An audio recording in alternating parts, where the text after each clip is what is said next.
kati tuli wano ku parliament njagala kwebaza omukulu president eyantatemu obwesigye nansindika mu ministry ery'obulamu ate ndi mwetegefu okukola kubanga ekirungi nti nze ndi musawo eyo ministry yange ery'obulamu ery'obusawo mbitegeera bulungi ate tugenda kukola tulabe nti Abannayuganda bafune obulamu obulungi. Ebimu ery'okukola nti ebirwadde ebituluma nga Abannayuganda bingi tusobola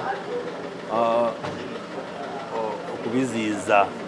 Tujja kuteekamu amaanyi mu lya prevention okusomesa Abannayuganda bye basobola okukola okulaba nti tebafuna endwadde n'okulaba nti tulina abasawo abamala tulabe nti abasawo baffe badokita tubawe emirimu okutuuka ku health center eyokusatu mu Magombolola, tulabe tulina abanaasi n'abasawo ab'enjawulo mu madwaliro gaffe.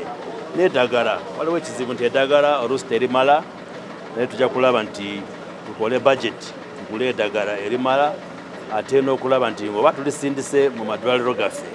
Waliwo obukiiko obwa health unit management committees, tujja kubulagira nti eddagala gwe balituuse babeerewo bamanyi nti gavumenti esindise eddagala ate buli mwezi babale twafuna eddagala lyenkana bwe bati kati ligenze wa kubanga bw'oba oli musawo ng'oweereza eddagala bateeka ku documentinga tetwagala bano ababba eddagala ly'abantu ab'Uganda. Tujja kuteekamu amaanyi tulabe nti tulongoosa obunafu bwonna obubaddewo mu system nti Abannayuganda bafune obuweereza obulungi. Ensonga ya Ebola kizibu nnyo nti tutandise tulina ekirwadde ekya Ebola, naye kyetusaba Abannayuganda nti Ebola kirwadde kye tumanyi kubanga kyatandika kujja wano mu Uganda mu mwaka gw'2012 twakafuna outbreaks nga 8 ate tujja kwongeramu amaanyi kusomesa Abannayuganda ebyokukola okulaba nti tebafuna ekirwadde kino. Ekirungi tumanyi ekirwadde kya Ebola omuntu bw'aba alina Ebola asobola kugisaasaanya n'agiwa abalala okuyitira mu body fluids oba ngo body contact. So tusaba Abannayuganda nti ffenna tukolere wamu ngoba tugenda kuwangula ekirwadde, si basawo bokka, si ffe abakulembeze, naye ffenna nga Abannayuganda twetaaga kumanyi the do's and don'ts okulaba nti tulwanisa ekirwadde kino ekya Ebola n'okulaba nti abasawo baffe balina protective gear kubanga kiba kyetaaga nti abasawo bakola ku balwadde babeere nti balina ebyokwambala ebibayamba obutafuna ekirwadde ekya Ebola n'okukolagana n'amawanga agatwetoolodde nga outbreak eno evudde Congo kubanga n'abantu abatestinze positive mu Uganda ku bantu 960 Bakongo 2 ba health workers n'omu driver.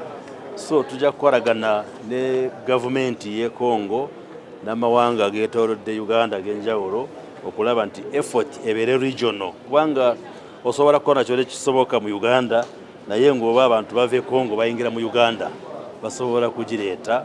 So tujja kukolagana n'amawanga ageetoolodde Uganda okulaba tulwanisa ekirwadde, naye ffenna tubeere beegendereze tugoberere amateeka aga Ministry of Health tulabe tulwanisa ekirwadde kya Ebola.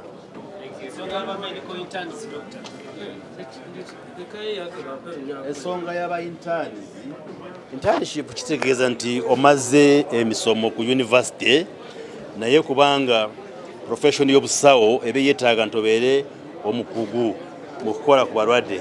So obeera ku internship oba bakuteeka mu ddwaliro n'okolera wansi y'aba consultants omwaka gumu okulaba nti olina skills ezimala.